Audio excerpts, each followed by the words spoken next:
Good morning and welcome to Pittsburgh City Council's Cablecast public hearing for Thursday, July 20th, 2023, relative to Bill 2022-0376.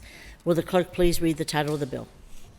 Bill 2022-376, Resolution amending Resolution Number 661 of 2017, entitled Resolution amending Resolution Number 432 of 2017, entitled Resolution authorizing a cooperation agreement or agreements with the City of Pittsburgh, the Urban Redevelopment Authority of Pittsburgh, and the Pittsburgh Land Bank to provide for future shared administrative services and the transfer of property among agencies for governmental redevelopment and portfolio management purposes, all districts, by providing for City Council review of the policies and procedures of the Pittsburgh Land Bank pursuant to 174A-13D of the Pittsburgh Code of Ordinances to authorize an amendment to the cooperation agreement.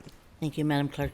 For the record, we are joined today by Council members Laval, Gross, Warwick, and I believe Councilman Colquitt is here. Do we have anyone online, Madam Clerk?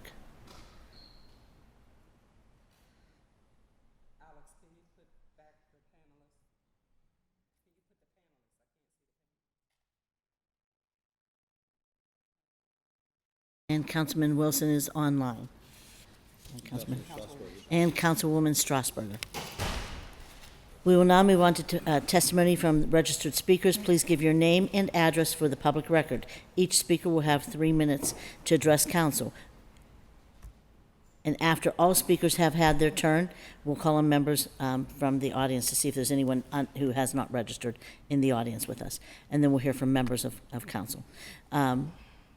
When the yellow light comes on, you have, is it 2 minutes, Madam Clerk? Or a minute to summarize? 1 minute to summarize. When the red light comes on, please relinquish the podium. And our first registered speaker is Gabrielle Walker. Gabrielle? Good morning. Good morning. Thank you for having me. My name is Gabrielle Walker, and I live at 539 Mellon Street. At Operation Better Block, we developed a strategic cluster planning process that created a detailed land use vision for Homewood's future development based on the needs and desires of existing and present-day community members and stakeholders. This plan is the officially recognized community development plan to guide the City of Pittsburgh's approach to developing the Homewood community. Operation Better Block has successfully outreached and served our residents for over 50 years. However, the failure to have a functioning land bank and tri-party state agreements restricts our ability to empower home ownership and vacant lot projects in Homewood. Vacancies in Homewood double the rate in Pittsburgh at 20% compared to just over 10%. The University of Pittsburgh studies found out of Homewood's 5,183 total parcels, 2,257 of them, or 44% of all parcels, held no structure. And a public entity, most commonly the City of Pittsburgh or Urban Redevelopment Authority of Pittsburgh, owns 676 of these parcels. Studies show vacant properties and abandoned homes create the perfect environment for crime, community deterioration, anxiety, depression, and obesity. The City Council's disinvestment to collaborate and institute a land bank system that works effectively and inclusively with community organizations is an injustice to Homewood residents. Communities like Homewood desperately need a definitive process allowing organizations like Operation Better Block and PCRG to work with the city to tackle the vacant property issue.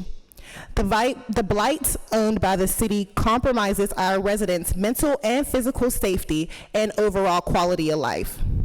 The negligence of identifying the blight's detrimental impacts on Homewood and the communities in similar states reflects on how much the City Council representatives care about their underserved constituents. Please consider what we're asking and what our communities need. Thank you.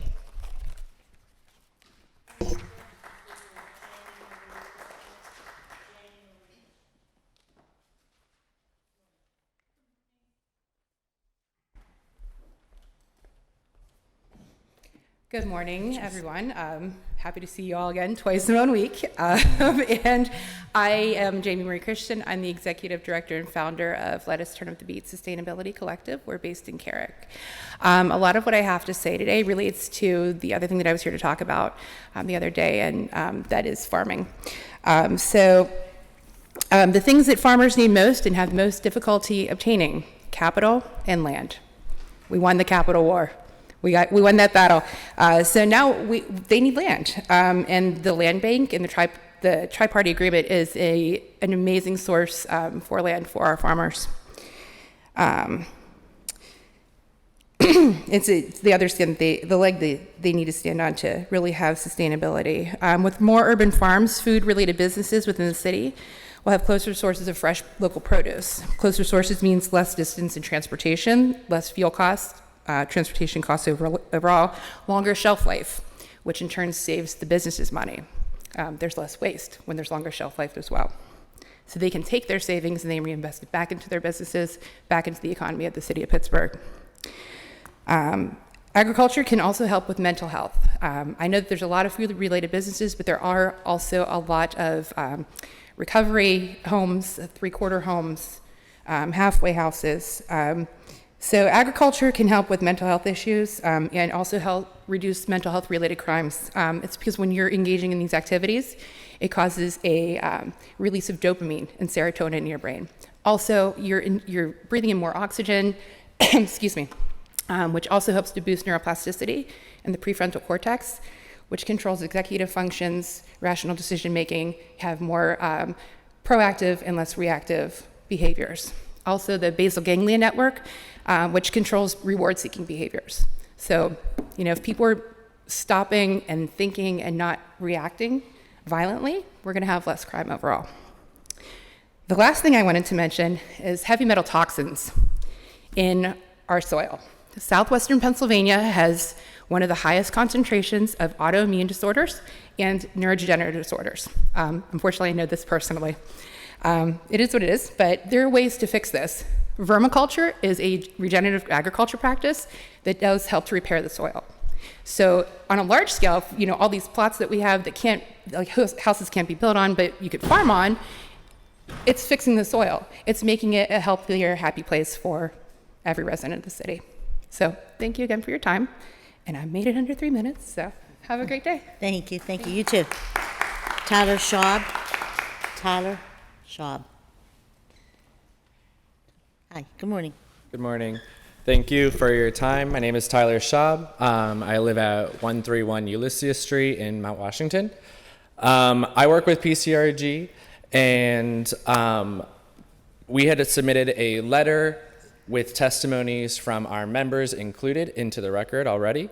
So I trust that council members will review that letter to see the details of what we had to say and what our members had to say as well. Members included, their testimonies are Fine View in Perry Hilltop, Hazelwood Initiative, Operation Better Block, Shenley Heights Collaborative, Community Alliance of Spring Garden, East Deutschtown, Grounded Strategies, Bloomfield Garfield Corporation, Hilltop Alliance, and Allegheny Land Trust. PCRG stands and supports the organizations who have provided their testimonies in our letters and those who are speaking today on how the passing of the Tri-Party Cooperation Agreement and the eventual actualization of the Pittsburgh Land Bank's full potential will support the well-being of the city's neighborhoods and residents. Beyond the organizations who have provided their testimonies in speaking today, the expressed need and demand for a fully functional land bank has been a conversation had with many of our member organizations. Our communities need City Council to be a vocal advocate for the Pittsburgh Land Bank and to actively work to provide a pathway to actualizing its land recycling capabilities. The proposed Tri-Party Cooperation Agreement is an opportunity for City Council to align itself with the voices of their constituents and to stand with the organizations working to provide for the communities of Pittsburgh. Members of City Council must recognize the urgency needed for the city to address its growing vacant and blighted property challenges. The Pittsburgh Land Bank is an invaluable resource to elevating the quality of life for Pittsburgh residents and for providing overdue reinvestment in Pittsburgh communities. PCRG and our members stand with the Pittsburgh Land Bank as it will uplift and protect Pittsburgh's neighborhoods and their residents. We believe that the members of City Council share our vision of a more equitable and just future for Pittsburgh. With City Council support for the Tri-Party Cooperation Agreement and commitment to removing barriers for the Pittsburgh Land Bank, we can work together to make our vision a reality for the residents and communities of Pittsburgh. Thank you for your time. Thank you. Our next registered speaker is Nathan Ruggles. Is he here? Nathan Ruggles? Is he online? No? Our next registered speaker is Charlie Ellison. Char? I didn't see Char's not here in the audience. Is she online? Charlie? Good morning. Morning, Charlie. I'm Charlie Ellison from 413 Jacunda Street. I'm a 50-plus year resident of that address, and I'm also the president of the Knoxville Community Council. Councilwoman Gross, Knoxville needs your help, like neighborhoods that we all live in. Many have vacant homes and empty lots. Whose job is it to manage these properties? The city can't keep up. There needs to be a dedicated entity to acquire management, repurpose these properties effectively. In most neighborhoods in the city of Pittsburgh, once a house is torn down, you cannot rebuild on it. That means we've lost a home that a family could have lived in, and the market value does not support rebuilding new construction. And we end up with an empty lot that no one is taking care of, or a vacant home. There are over 30,000 vacant lots in the city of Pittsburgh. Maybe Lawrenceville and even Highland Park don't need this right away, but we needed this yesterday. If we don't have the land bank to recycle properties, what other options are you suggesting? Certainly you wouldn't want to raise your kids next to an overgrown lot or a vacant house. There are 35 functioning land banks throughout Pennsylvania. Why doesn't Pittsburgh deserve better? Council's inaction has contributed to more inequities in neighborhoods like mine. Every day that we fail to take action, it becomes more expensive to fix these homes up, and becomes less likely that our neighborhood will be able to thrive in the near future. Thank you very much for your time. Thanks, Charlie. And our next registered speaker is Pastor Latour Love. Pastor Latour Love?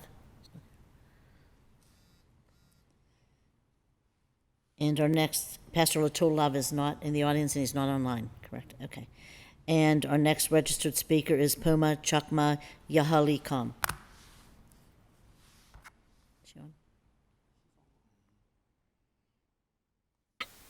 Grand Rising, everyone in the Alakeen. My title is East Pamai Chakmam Yahalahi. I'm the chief of my nation, as well as chief Grand Council member of the Iroquois Confederacy of Aboriginal American People. The Indian Removal Act, Racial Integrity Act, Homestead Act, the New Deal, Jim Crow, redlining, urban renewal, gentrification. What's the common theme here? All are forms of colonization of Aboriginal American Indigenous peoples. City Council needs to work with Aboriginal nations to create an Aboriginal liaison position to ensure our people's voices, communities, and free prior informed consent is obtained. I speak today to remind City Council, the URA, and the Land Bank, and all others who may contract with them relating to our lands and the fixtures set upon it. The United Nations Declaration on the Rights of Indigenous Peoples and the American Declaration on the Rights of Indigenous Peoples supports the Constitution. Article 1, Section 2, Clause 3, and excluding Indians not taxed, affirming that Indigenous peoples are equal to all other peoples while recognizing the right of all people to be different, to consider themselves different, and to be respected as such. We Aborigines are a separate and distinct people from all others upon our lands throughout the Americas.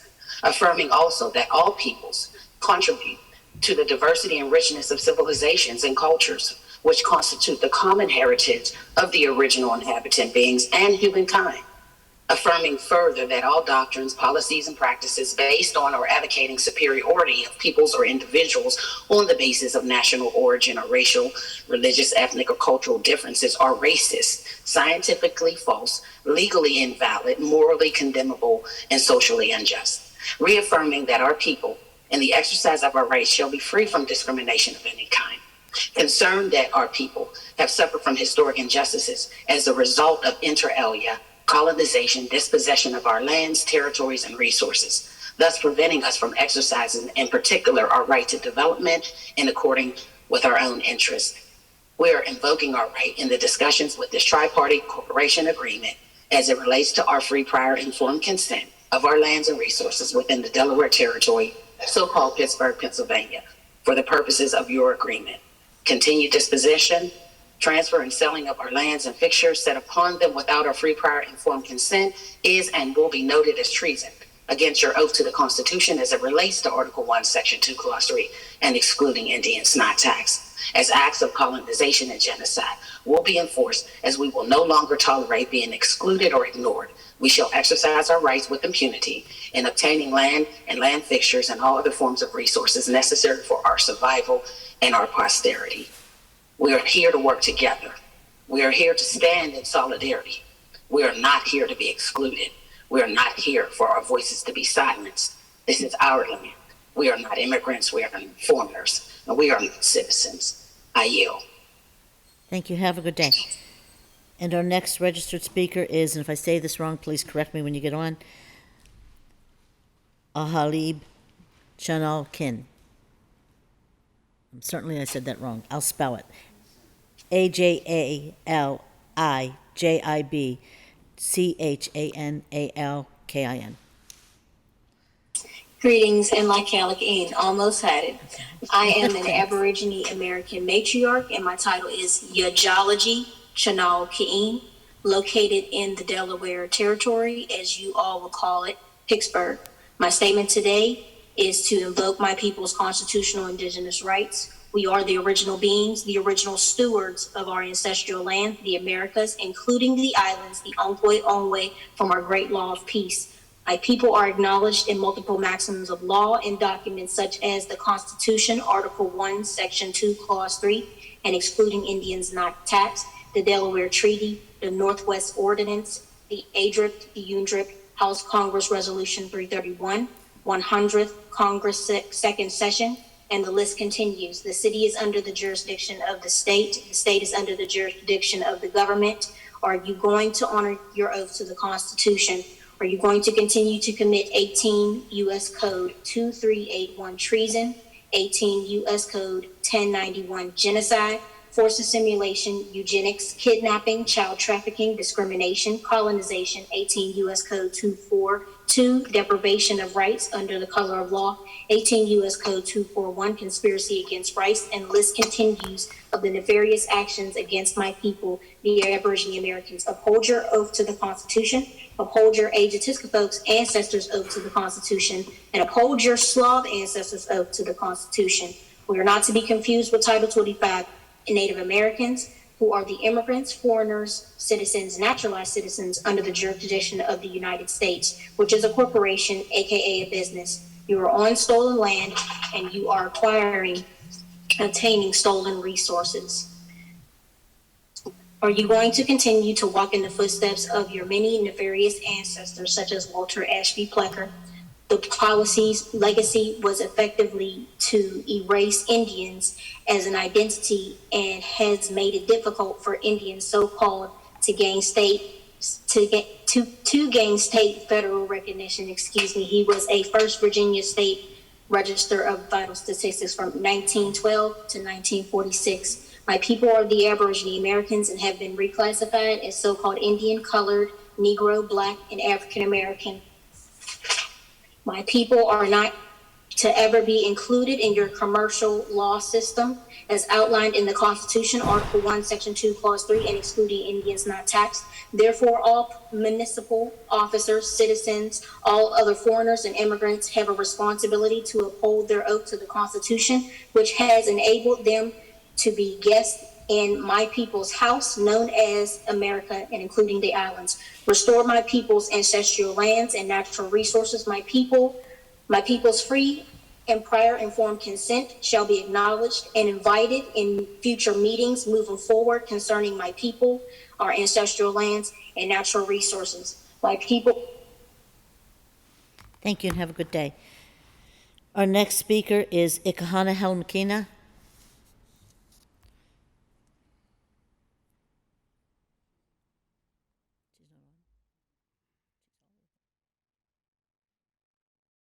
Hana Helmakina is not online and she's not in the audience.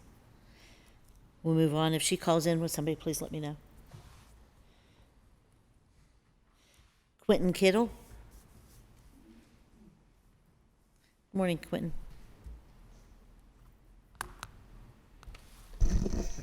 Good morning, President Cale Smith, and good morning, council members. My name is Quentin Kittle. I am with QK Architecture. My firm is located on 406 South Main Street in the West End. I am here representing the American Institute of Architects Pittsburgh Board, also the state Pittsburgh Board, or the state board for the AIA in Harrisburg.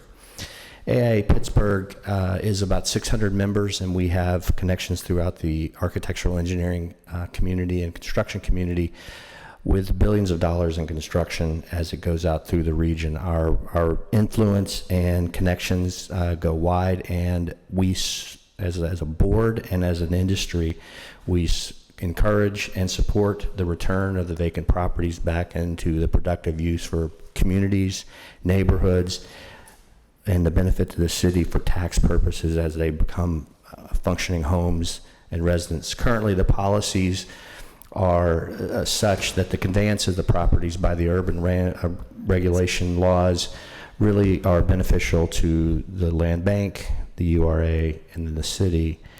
And by that, developers are the ones that typically take the stronger position because they have the resources and the wherewithal to go through the current process of getting these properties back online by being the highest bidder, and like I said earlier, having the developmental and resource availability to bring these properties back into the process.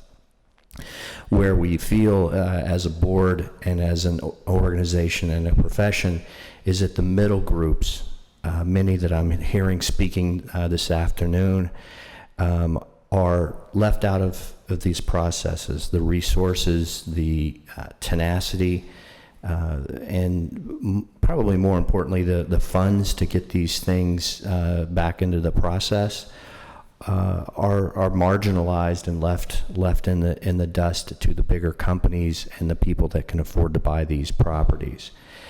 The CDCs and the cities that are trying to achieve these goals really get lost, and it's very difficult to bring these properties back into the line. It's not beneficial for the community, like I said, and currently as properties vacate and the generational shift or even the displacements, the neighborhoods suffer by not being able to redevelop and improve the properties, and it just turns into blight throughout the neighborhood. We support this agreement to improve these better processes to move the acquisition of the middle ground for the CDCs, cities, and smaller developments. Further, once these tools are in process to improve the conveyance of running smoothly, it would be in the best interest of the city to step back by creating the land bank as an independent board and process. Thank you, everyone, for your time, and look forward to the continuance.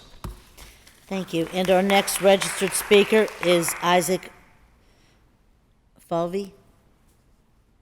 Did I say that right? Online? Not online? Isaac's not online? Isaac's not in the audience? We'll go on to our next registered speaker is Tiara Collins. Tiara? She's not here? She's on her way. Our next registered speaker is Dimitri Black. Online. Hello, my name is Dimitri Black. I live in District 5, Squirrel Hill South. I wanted to speak to City Council today to remind them that the neighborhoods in this city with large numbers of houses in disrepair need help, and that the best help that the city can give is to quickly and efficiently process these vacant properties through the land bank and put them back into the hands of private owners who can then make them homes for families again. Every delay in the process makes that more expensive and less economically feasible. Every day that a renovation is delayed makes renovating a home more expensive. And when the renovation becomes too expensive, it's no longer viable to rehabilitate some homes. So they will continue to sit empty and fall apart.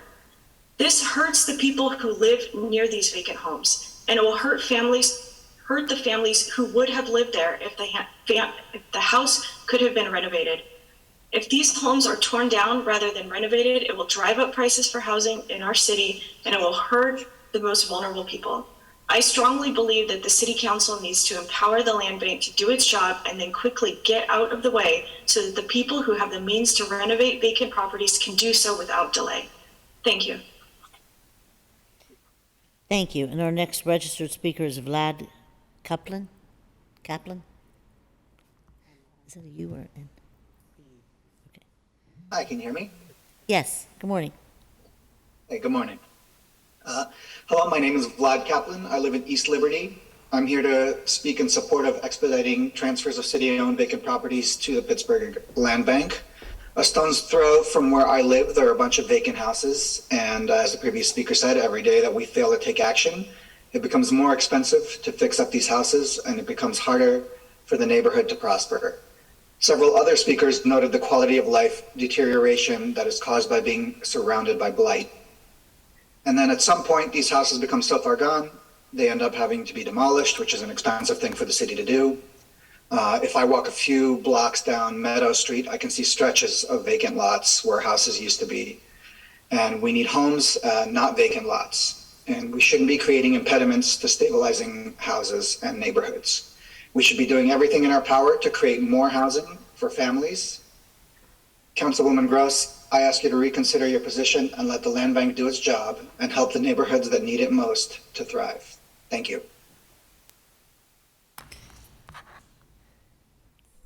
Thank you. And our next registered speaker is Jackie Smith.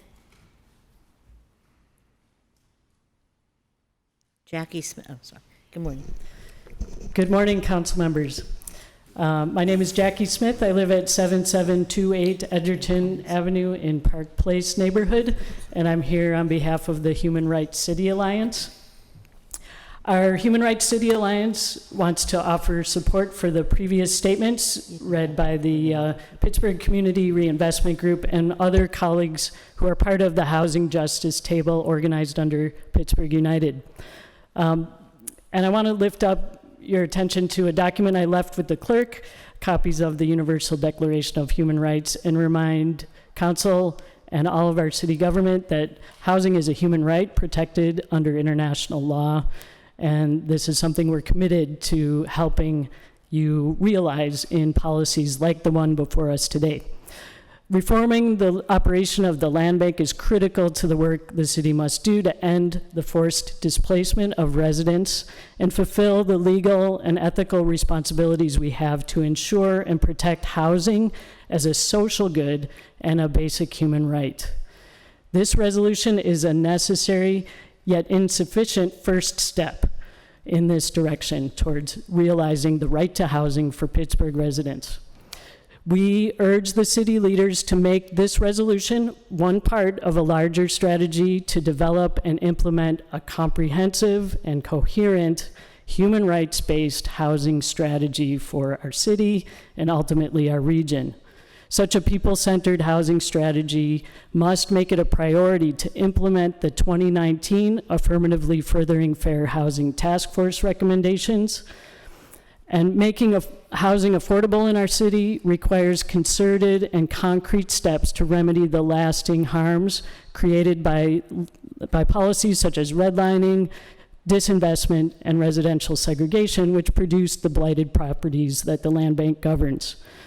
In addition, as we consider how we guide our housing strategy going forward, we need to be sure that residents are consulted and have an active role participating in shaping the development of our city.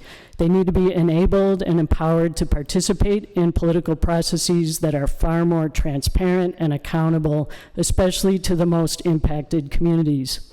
And I want to reiterate that we are committed to working with you and our other housing justice allies in helping the city bring forward a human rights-based housing strategy for Pittsburgh.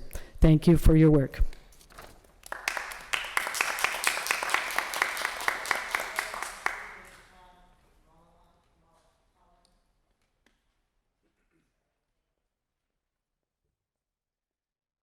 Hello, my name is Tom Mulholland. My address is 70 Holt Street in the south side of Pittsburgh.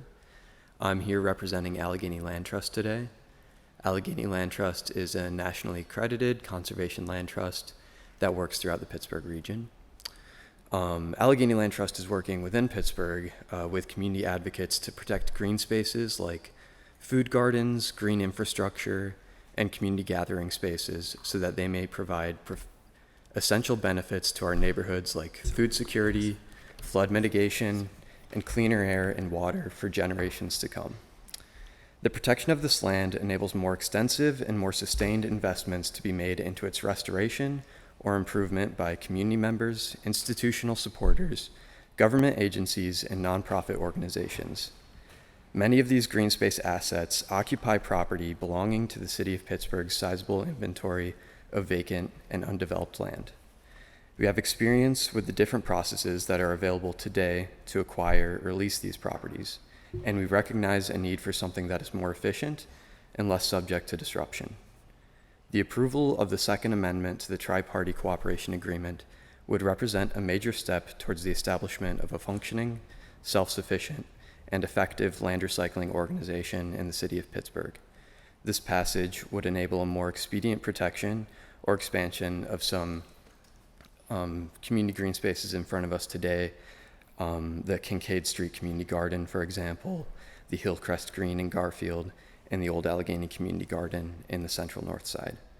We are working with several more communities to identify green space assets in their neighborhoods that would all benefit from protection through a more efficient land disposition process that we see represented in the land bank.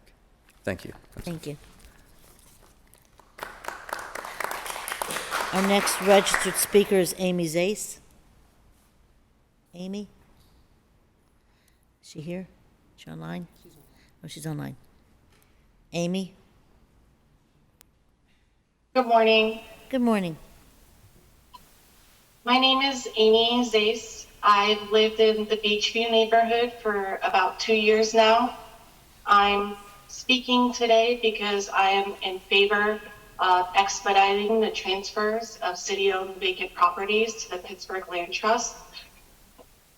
I think that it's obvious that homelessness is inextricably linked to housing prices, and Pittsburgh, like every city in the U.S., is facing a housing crisis.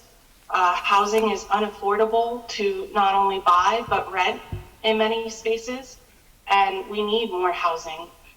But Pittsburgh is in a unique position in that there's a lot of existing empty vacant housing that could be rehabilitated, and tearing down homes is not always a solution in these cases because demolitions cost a lot of money. Additionally, every day that is delayed in fixing a home, it becomes more expensive to fix it, and it becomes less likely that they're going to be able to be lived in later on. I just feel very, very strongly that we have a unique opportunity here and we should take it. I also want to just politely point out that in gathering public and community statements, the council does a disservice and loses very impactful commentary from people by starting so late. I myself am only able to be here because I have a flexible work from home job that allows me to take not just an hour, but an hour and a half off randomly to come and speak to something I feel really passionate about. And I think most people here are probably also in either this relates to their job or it's just something that they're able to do because they're retired or have flexible work schedules. And it's really hard for any normal working person who is deeply affected by the housing crisis to show up and submit commentary. And I know that there's a written commentary option, but I just feel it's very disrespectful to not start until 10:30 when you're scheduled to end at 10:30. And I'll just close with that. Thank you for hearing me. Our next registered speaker is Clayton Manley.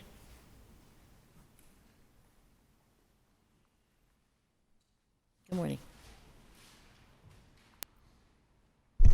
Hello, Council. My name is Clayton Manley. I live at 3253 Ward Street. I'm a resident of South Oakland. There are many vacant properties in my neighborhood and on my street, contributing towards the total of tens of thousands of vacant properties throughout Pittsburgh.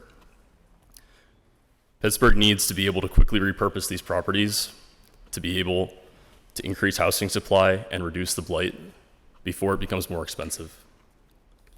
The property directly next to where I live once housed a family, and it was demolished, and since 2013 it's been a gravel lot that is occasionally used to house a car, nothing else. Market value is simply not high enough to support construction of something new here, so Pittsburgh deserves a way to efficiently recycle vacant properties before it's too late. Thank you. Thank you. Our next registered speaker is Ed Nasser. Ed? Good morning. Good morning. I'm Ed Nusser, Executive Director at City of Bridges Community Land Trust, and we're located at 5515 Penn Avenue in Garfield. I'm here today to join with our partners and colleagues and allies at the Housing Justice Table to ask Council to move forward this land bank legislation without more delays. We needed the land bank 10 years ago. We needed it 5 years ago. We need it now. We know the land bank is not a panacea for the issues facing our neighborhoods, but it is a critical tool. For too long, the city has been unable, and in past generations, arguably unwilling, to take on their responsibility for the tens of thousands of publicly owned properties. And for their part, the current URA has done what they can, but their disposition process, which they must follow down to state redevelopment law, is not tenable for moving community-scale infill development. And this council's done tremendous work recently to create new tools to fund affordable housing. But to make the most of the financial investments from ARPA, from the HOF, from the recent bond issuance approval, the land has to be unlocked too. And we need a functioning land bank to do that.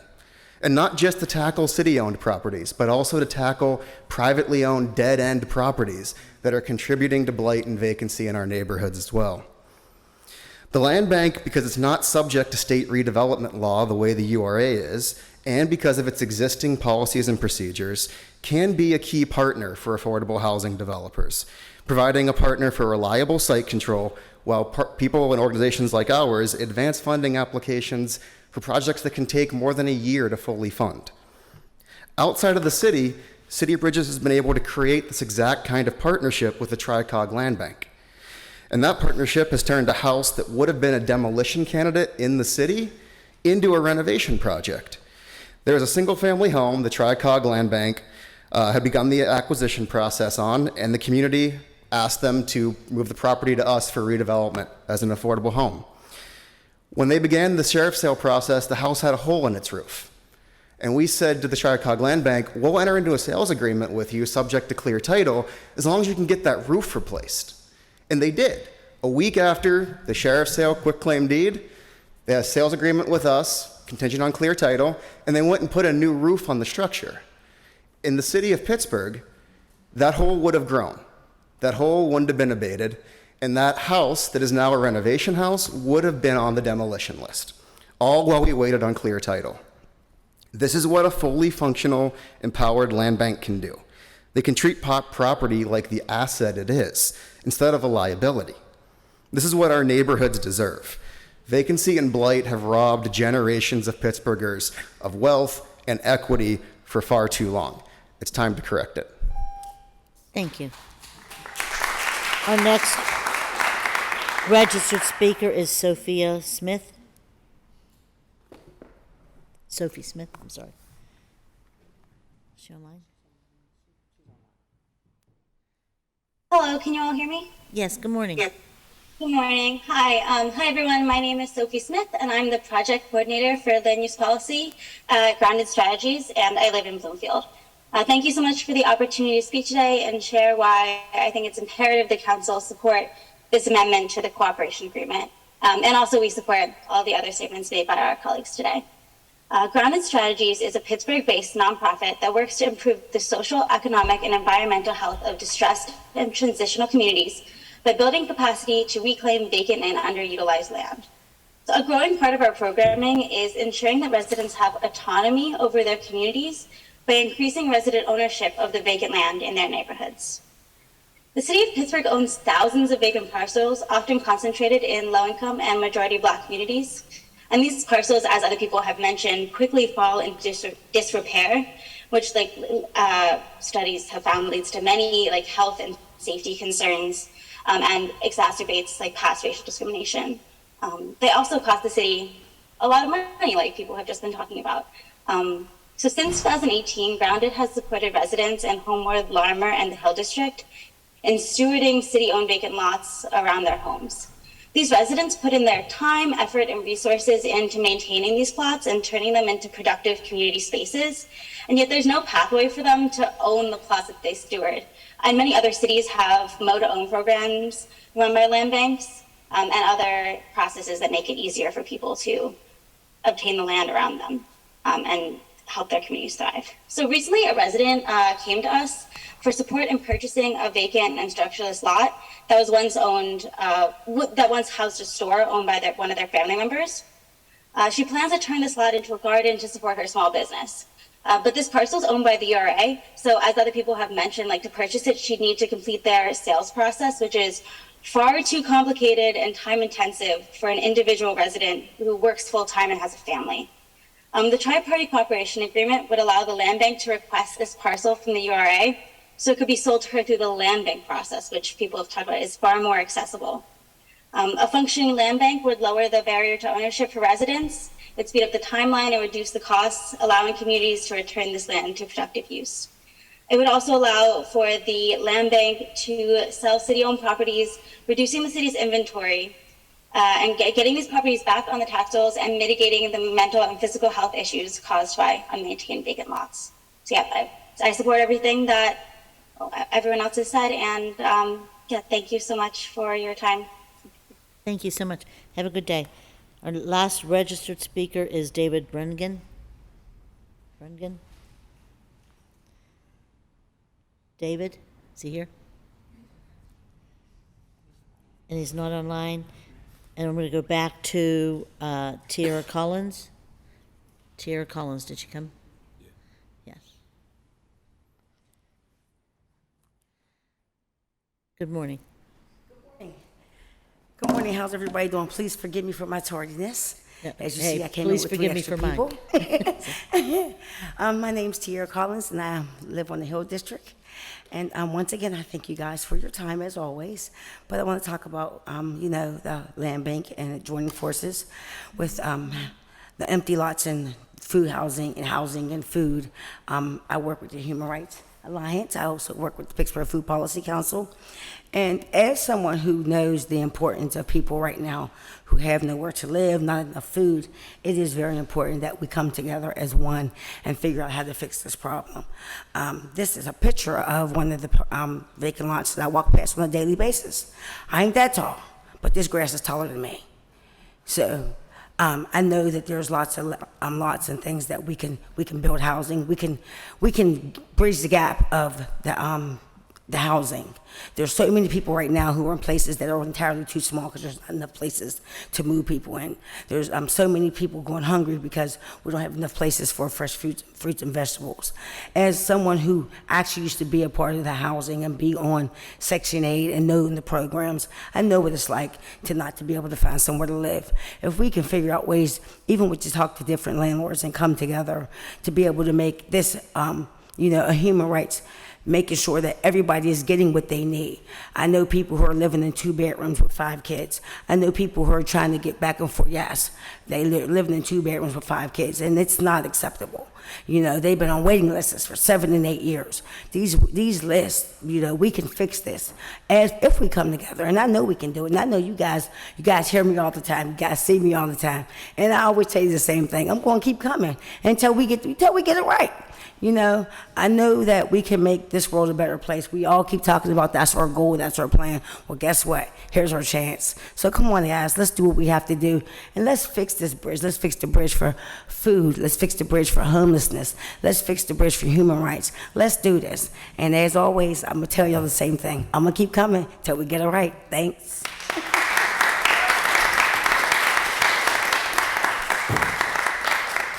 And I'm going to say City Council appreciates you coming, so we like hearing from the public. With that said, that exhausts our list of registered speakers. Is there anyone in the audience wishing to address City Council? If so, please line up, and you'll have 1 minute to speak. Oh, well, there's a long list. Hello. So you don't have to line up. I apologize. I didn't realize it was such a long line. I thought it was. So just go ahead. You go first, and then Okay. they come as they're ready. Good morning. It's Rick Swartz. I Morning, work Rick. for the Bloomfield-Garfield Corporation. I live at 5407 Coral Street in the Friendship neighborhood. Just a few points to make for council today. First of all, I think council should be involved in the land bank's operation in some form or fashion. Certainly reserving a seat for city council on the board would not be a problem for groups like ours. We value council's involvement. We see council sometimes as the offsetting influence to a very strong mayoral administration, so we don't want to see council disempowered. We're building 25 houses in Garfield right now as we speak. All of the lots that we are building on were acquired from the city. Took us the better part of 7 years to do it. We incurred another $1 million in construction costs because of numerous delays, which are unavoidable under state law as the city disposes of property. Do I get 3 minutes? 1 minute. 1 minute, okay. Let me cut it off at there and say we fully support the land bank cooperation agreement with the city. Thank you, Rick. And you can submit comments to council too, and you know how. But we'll tell the public before we wrap up how they can do that. Next speaker, please. Hi, my name is Nancy Nosk, and I'm here representing Fineview and Perry Hilltop Citizens Corporations. I've been doing this work for 30 years along with Rick, and it's very, very frustrating on this end. I've lived in Pittsburgh. I don't live here now, but I've witnessed and worked for elimination of blight and vacancies. And recently we sold a property on Carey Street to someone. We got it through the city, and he said to me, if you just would have patched the roof. The land bank can offer that stabilization of these properties during the time it's taken us to get quiet title, to get change. You have a solution here. You have people that are willing to work. It's been the CDCs who actually turned these neighborhoods, so I really support it. One last thing. Number 5 here on this piece of paper talks about charging the land bank. That's public money to public money. The bottom line is that's going to go to the eventual buyer, the CDC. I would ask that you work on that solution. Thank you. Thank you. Thank you for speaking. Next speaker. President, any chance I get consideration, because I honestly did register on the file. I did register. You can have 1 minute to speak, and you can submit your comments. Who'd you Okay, register? I just thought, I Who'd you register registered, with? and I registered online, and probably Councilman Burgess canceled me, but Oh, I did register. He does not do that. I know, but honestly, Teresa, we're not I even going did. to take those kind of No, comments I did here. register. You have 1 minute to speak. Okay, I did register, so I did register. So, okay, who's going to start because I don't want to go. Last time I went over, it got ugly in here, so I don't want to go through that again. They got 2 cops in here now. So, okay, well, I'll take the minute. It's not fair, but, you like to hear from the public. But I would just say it's been 9 years. It's time to get this land bank moving. There's no excuse. The public has never understood why it's been delayed. But let's just say it's a new day. And so I was just saying, I'm speaking on behalf of the Hill District Consensus Group, Penn Plaza Support and Action Coalition, and we're calling for a democratic, transparent, fully funded, independent Pittsburgh land bank. So there's other things I wanted to say about the mission. One thing I would probably want to emphasize here, I think it is shameful, Councilman Coghill, that our land bank salaries are paid by the Hines Foundation and not the Pittsburgh taxpayer. So that's an example right there where you're completely not serious. So again, I would say we're on the same page. I think we should work to make this land bank as democratic as we can. Let's create a new institution that's democratic, that's transparent. There's no room for suspicions or any cronyism or politics over land. Let's empower this land bank. Let's make it something special, and let's start rebuilding these neighborhoods. Who was registered? No. Now I wish I would have gave you 5 minutes. Come on to the podium. Sorry. Good morning. As the previous gentleman said, I also signed up online, but wasn't. So I'll make it brief, make it quick. I'm here about time and abandoned properties. It's time to move these properties forward. It's taken 9 years now. A property that once had a slight leak in a roof now has a hole all the way down through to the basement. A property that had a bowing wall in the front is now collapsing. These properties are getting to a point where they cannot be saved. If we continue to let them sit and not take some type of measures to save them, all we're going to do is continue to have crumbling properties and more blight, rats, and everything else in our neighborhoods. I've got a lot to say on this because I live it every day. I'm an investor, I'm a developer in the city's north side. I've got property right next door to mine that I recently was able to take through conservatorship. And after the city sat on it for decades and did nothing with it, weeds that were small weeds became a forest of sumac trees. $64,000 later of excavating just to clear the property. Thank you. If you have further comments you'd like to submit to council, you can do that. Hi, Holly. Hi, how are you? Good, how are you? Good, thank you. Hi, I'm Holly Hickling. I live at 218 Moffett Street in East Carnegie in District 2. I'm the executive director of the Global Switchboard. We run the All for All Coalition, which helps support immigrants and refugees, and we also work with the Human Rights City Alliance. I love Pittsburgh. I love my neighborhood. I want it to be a fair and equitable place for my neighbors and for us to live. And I support the tri-party agreement, and I'm a supporter of human rights. And I want to just lift up that housing is a human right. The city has a great opportunity here to comply with international law and uphold our own commitments and values. I'm a mom, and I'm really concerned about what the next generation, that the next generation is going to be able to live in a humane and fair community. So thank you. Thank you. Next speaker. Hi, good morning. Hi, my name is Kendall Pelling. I live at 403 North Fairmount Street in Garfield. I'm an executive director of Rising Tide Partners, which is a nonprofit that's created to be the ideal partner for nonprofit community groups and the public sector, our council members, our land bank, our URA, to bring scaled strategies that can solve these problems of blight and disinvestment at the same time as we prevent displacement by buying out absentee landlords and assembling the properties for affordable housing.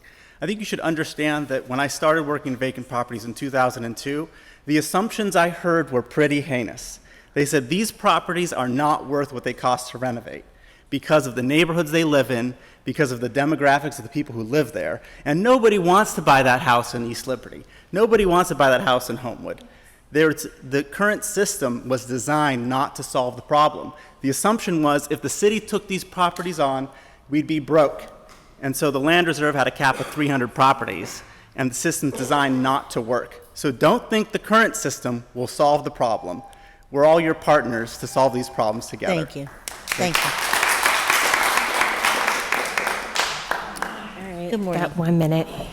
So I just want to start by saying, like, as of right now, there's no direct communication between PLI Demolition and the finance department with these properties. There's residents who put in applications for properties, been approved, went to go see it, and it's been demolished.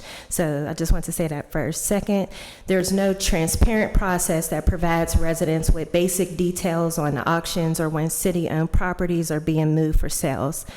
I believe the tri-party agreement will not only give community residents a transparent process, but it'll also give them a chance to engage in real estate. I'm in favor to see the tri-party agreement approved and for CDCs, but not just CDCs, also for community residents to be able to purchase property.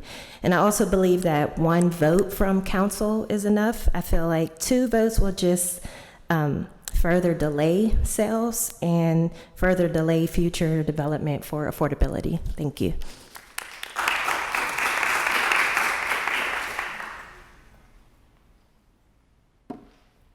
I also thought I registered. Joe Deming, Executive Director of the Food Policy Council. It's good to see you again. Thank you so much for passing the Food Justice Fund plan. I'm hopeful, again, that we can get some movement on the land acquisition for farmers. Land bank could be a critical tool, I think, for helping existing people that are already working the land to get ownership and site control for the long term. Farmers invest hundreds, in some cases thousands of dollars in that property and hundreds of hours. And as opposed to rural farmers, they actually are often doing it for free or very low pay. They're mission focused. They're feeding their neighbors. They're supplementing their groceries with something nutritious and affordable. They deserve dignity for their work, and part of that is owning and controlling the land, particularly for Black and brown farmers who haven't had the same land ownership advantages and opportunities over the years. The land bank is uniquely situated to help since according to policies and procedures, it can do direct purchase with urban farms. Stand here in solidarity with what everyone else spoke. Thank you so much and have a great day. Thank you. Thank you. Are there any further speakers wishing to address City Council? Are there any further speakers wishing to address City Council?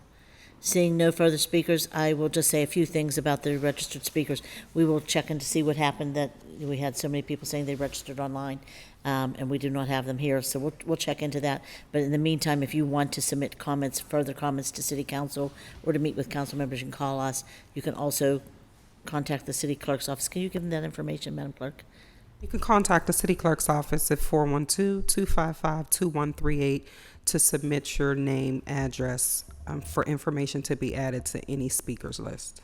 And if they wanted to register, if they want to submit comments, email. If you want to submit your comments via email, it's cityclerksoffice@Pittsburgh, spelled out, PA.gov. Thank you, Madam Clerk. I had to ask you because I can't remember, and I hear it every week, but thank you. We're going to start with comments from council members. We'll start with Councilman Oh, I apologize. We just have a registered speaker who just joined us. Ikahana Helmakina. Ikahana Helmakina. Thank you. I was just prompted to unmute. That's okay. Greetings Good morning. and good day. Greetings and good day. My title is Ikahana Howell Makina. I'm the Grand Inca of the Iroquois Confederacy of Aboriginal American People. I am not in support of the land bank or any land trust in America.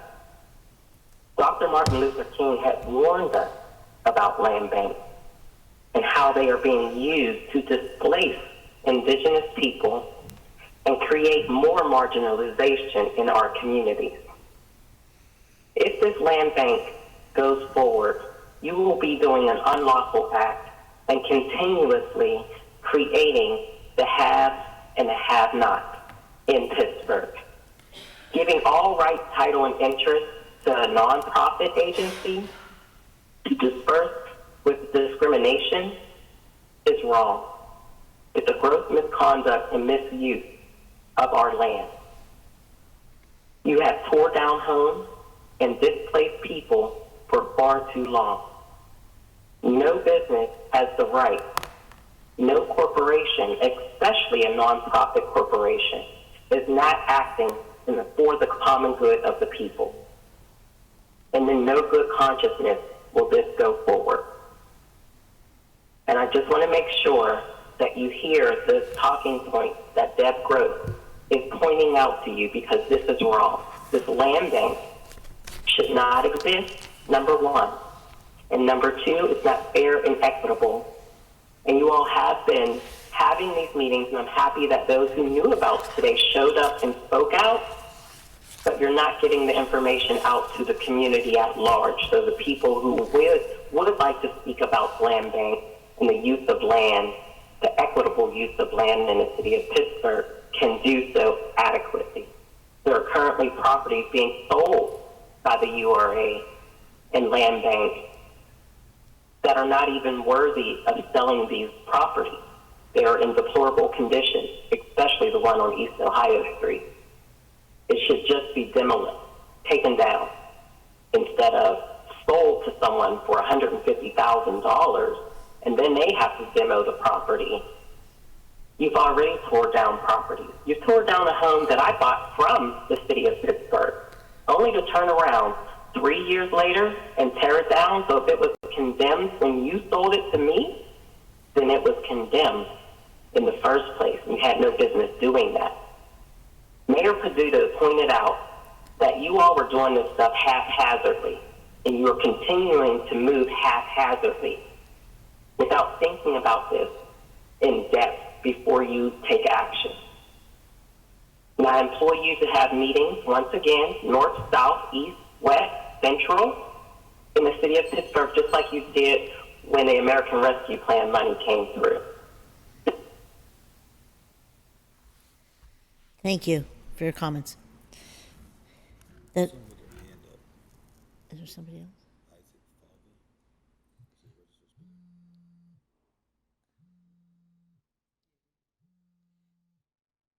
It was Isaac Falvey.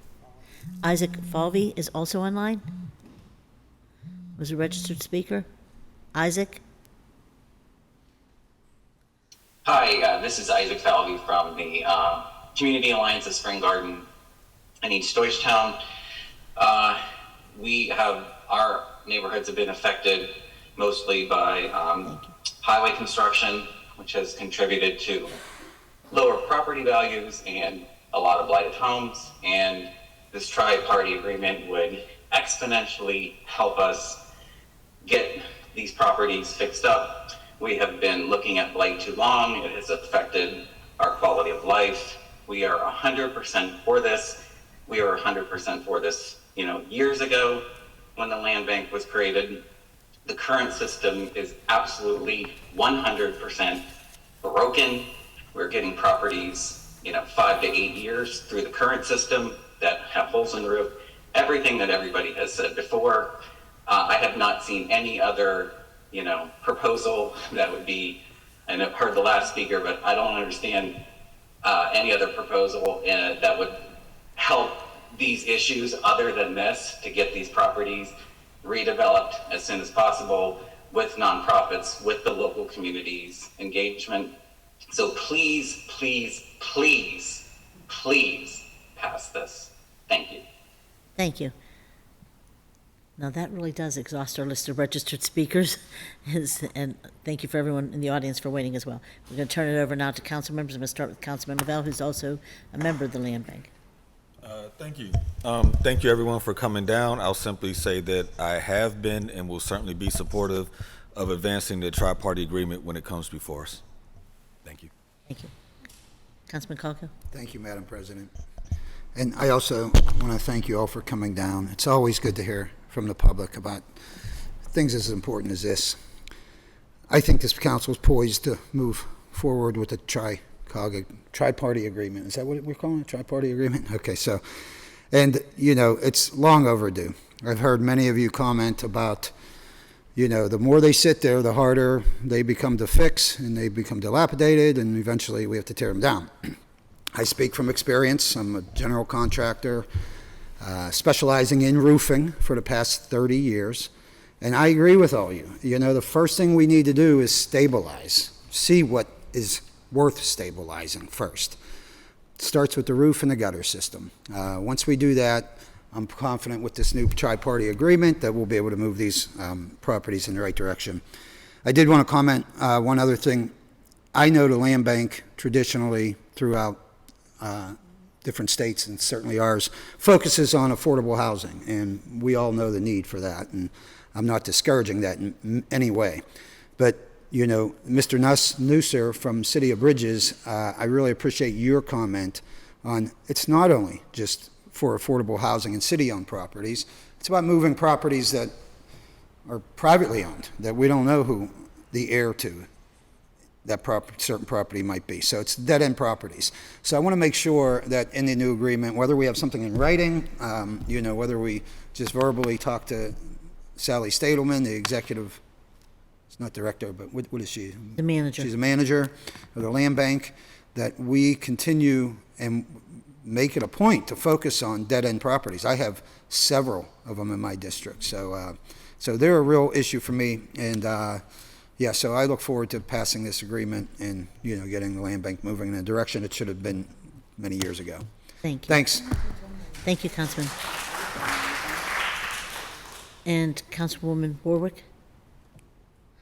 Yeah, sure. Hello, everybody. Thank you so much for coming. I think, like many of you, maybe not the housing professionals, but certainly the public at large, I'm new to all this, right? So this is all, I'm learning about what a land bank is and how it works, you know, right along with everyone else. And of course, I hear right, like the blighted properties, we absolutely need to move. It's, you know, extremely confusing that we have had a land bank for so long and nothing has been done, and why is that? And like I said, again, I'm learning all of this, and I'm meeting land bank leadership and talking with the URA, sort of all in real time with all of you. And I will say that a few things that I have learned. So, well, let me just step back. There is one thing, and this is that worries me, and that is the uniformity of what everybody is saying at these public hearings. Like almost verbatim, you guys are all saying the same thing. And to me, as someone with a marketing background, that speaks to some top-notch marketing work by the leadership at the land bank. And that worries me. It really does. Because this is complicated, right? It isn't simple. This notion that many people have, now not the folks, you know, not the folks, the CDCs who do this day in and day out, right? They sort of, I feel like there's more of an understanding of how complicated this can be, but this notion that the land bank is going to magically be fast, whoosh, it's going to clear titles, and people are going to be able to get a house right next door to them, just like that people in communities, you know, that, oh, where houses have been being sold to CDCs, now all of a sudden I'm going to get a chance because I'm going to be able to get that property for free and turn it. That's not what's going to happen, right? Because I've had these conversations. You know, it takes 6 months at least, my understanding is, to clear a title, because you have to contact all the people, then they have to show up, you know, that where money is owed, and they have to show up to a hearing, and it is a long process. So that's like 1.5 years. That's land bank, no land bank, like best case scenario. So I just want people to understand that. Yes, doing it through the city might actually take twice as long for various reasons, whether it's, you know, staffing issues or whatnot, but this is not, like, the land bank is not a magic bullet, right? That abandoned property next door to you, you know, may or may not be city owned, first of all, you know, but if it is city owned, is not magically going to be, you know, within 6 months cleaned up and renovated and, you know, whether we had, you know, whether we had a land bank or not. So, and I'm saying all this as someone who is supportive of the land bank, right? So my feeling is that, you know, the land bank will not be stabilizing properties and then, you know, handing them over, you know, free of charge to a resident who maybe, you know, a lower income resident who wants to maybe try out their first flip or something like that, or build some generational wealth just for them and their family. That's not going to happen, right? I've confirmed that because that's what I was excited about, right? I was really excited for folks in Hazelwood to, oh, maybe if they could, get a small loan and do a little project with a property that they could, that it would function like a mini URA. And then at the end, once they sort of showed that they were really making progress, then they would just, get the be gifted the property. That's not going to happen. I've been told that. Right? So I just want that to be clear to the public at large. For the CDCs, I understand you guys are, you are moving along and doing great jobs in the communities. I work, a number of you work in my district. I do worry about you all getting overextended. I think you know this too, right? And I want to make sure that the land bank is also worried about you guys getting overextended, right? So that you're not buying so many properties that you can't fix up. And now, instead of it being the city who's sitting on that property, it's the CDC, right? So, but all of this said, at the end of the day, right, the land bank is supposed to make all these things easier. And I think that at council, and again, I don't have amendments to anything, and I'm going to vote for whatever comes to the table, right? I don't feel like I have the expertise to not to, right? We clearly need to move forward. But I just want to say that, the hesitancy that we are hearing at council is that we want to make sure that council, that what the land bank says it is here to do, that the mission of the land bank is actually what the land bank is legally obligated to do, right? That's what we're trying, and we're trying to do that through council because that's what we are, right? We're council, we're the representatives of the people. So whether that's putting an agreement in place and then having the agreement expire in 2 years so that we can reevaluate, right? How did it go? How was the 2 years? Did the land bank actually move properties? They actually get that done? I mean, that's one option, right? And I would say, why not do that? But there's a lot of resistance, and I don't understand why, right? For little things like that. And keep in mind that the land bank, it's run by a board, and the voters don't get, if the board isn't due, and of course they say, well, the board will make sure, right? That's the job of the board, is to make sure that the land bank is doing what it's supposed to do and following its mission. That's the job of a board.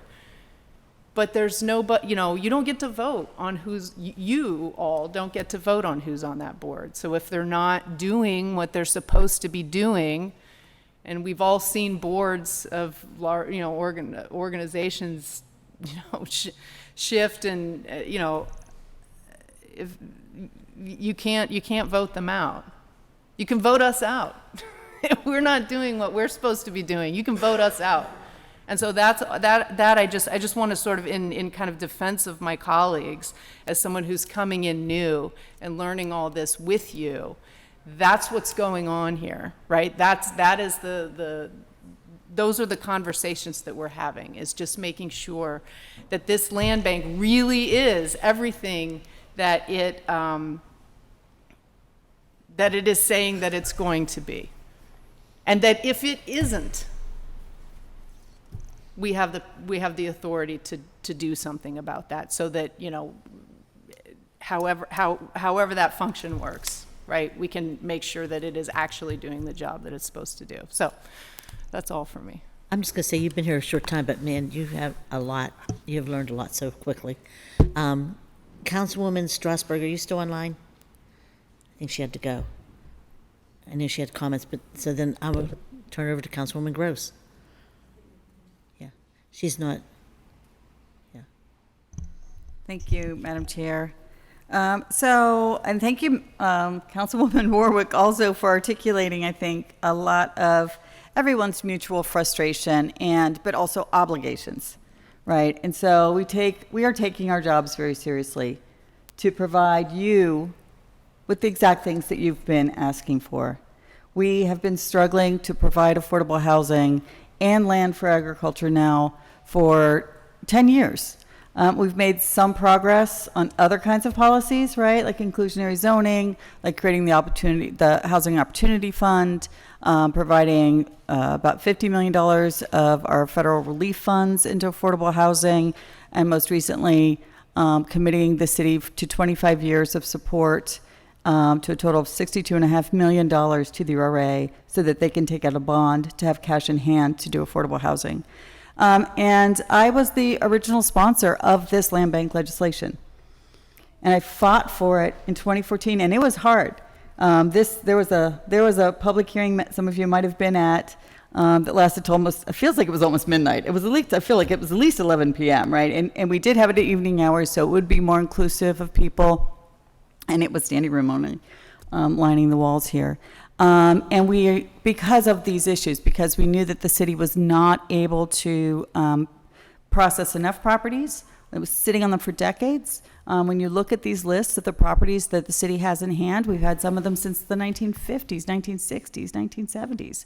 And so they've been in this limbo and haven't been cleared of title and put into responsible stewardship.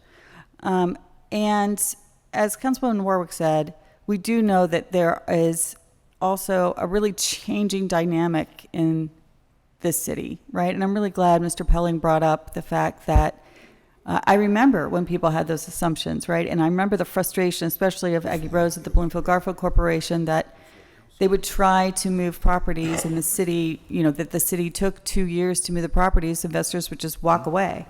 And she spoke very eloquently about that. And was an advisor to me on fighting for the land bank legislation and the creation of the Pittsburgh Land Bank. And,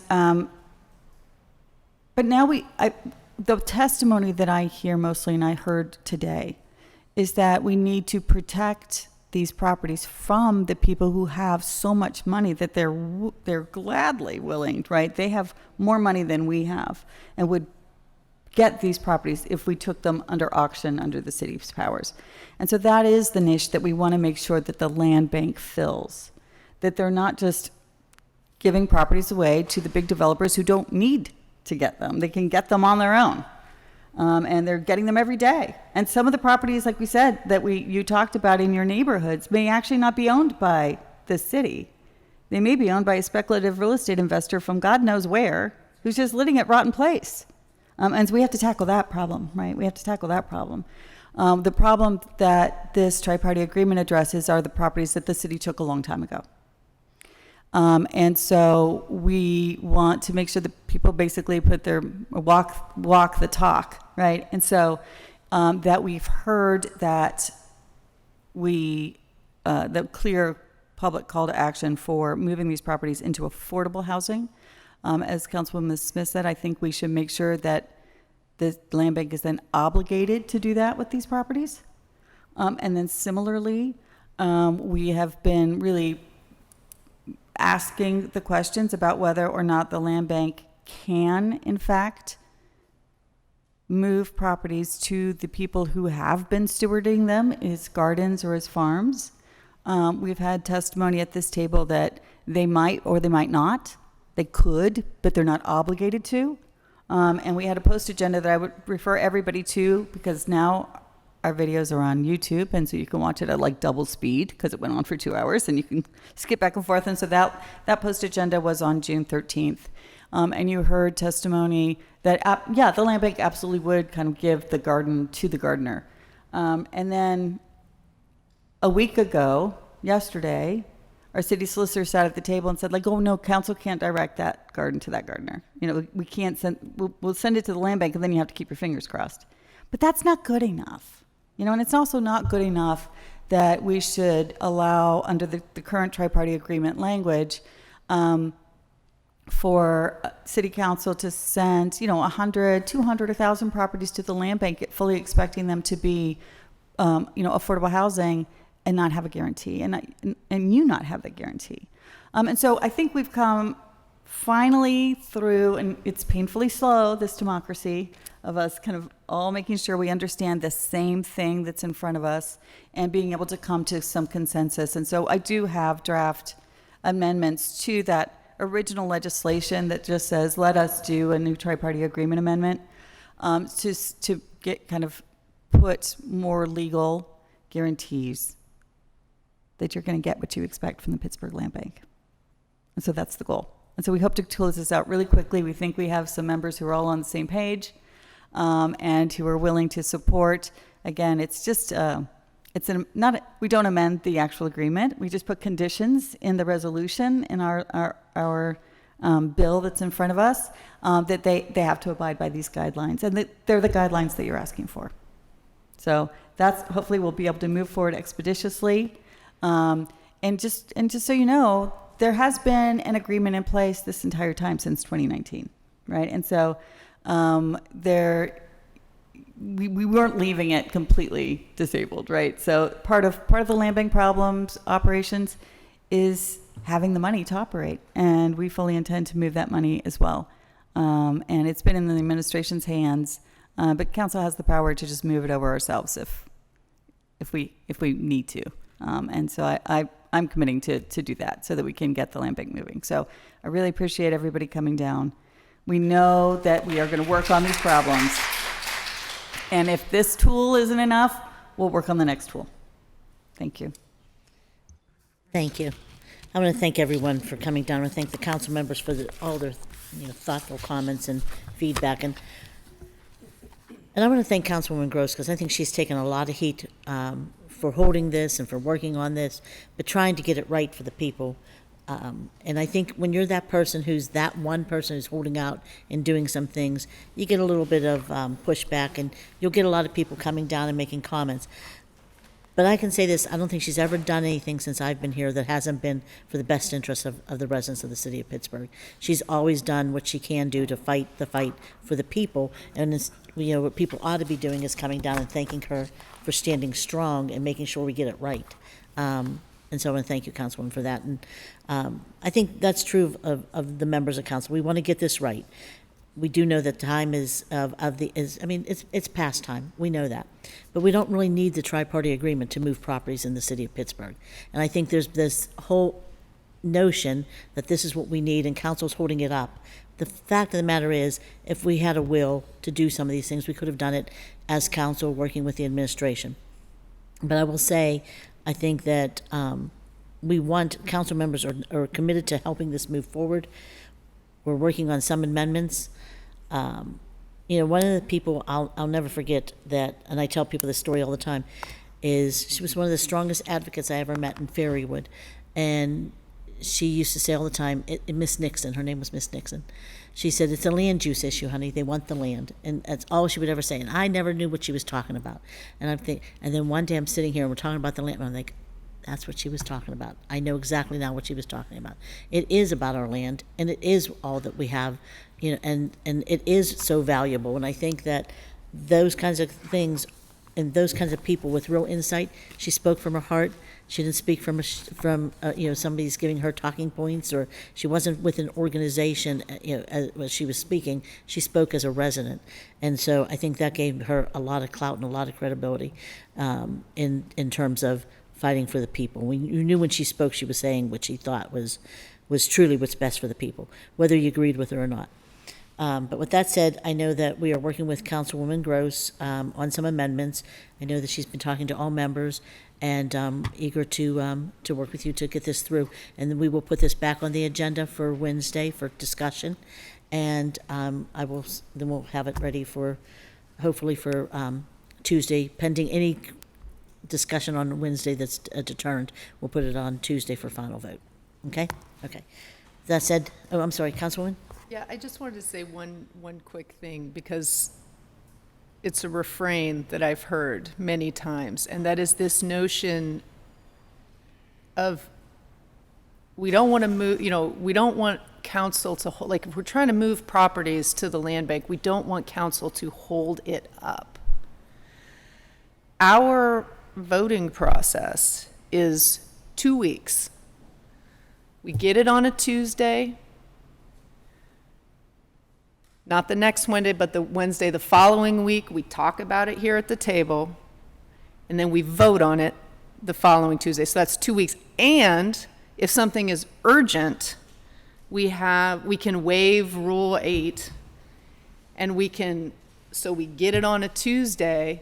We talk about it the next day, i.e. tomorrow, and then we vote on it the following Tuesday. So that's 1 week, right? So our process for most things that come across our table is 2 weeks and 1 week if it's urgent.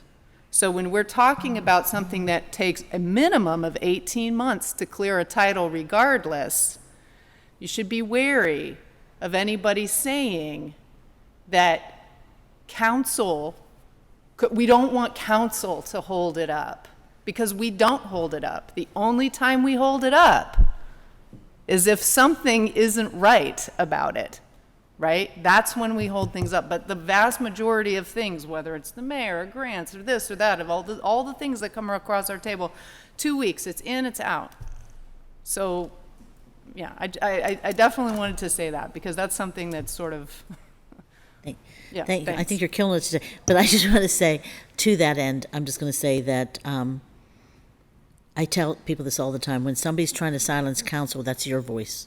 That's your voice. And so if somebody wants to give one person control of everything, then you silence council and remove that council from, the mayor still appoints every member of the land bank. So you're giving power to one person versus the 9 people that you elected. And and we're like the checks and balances.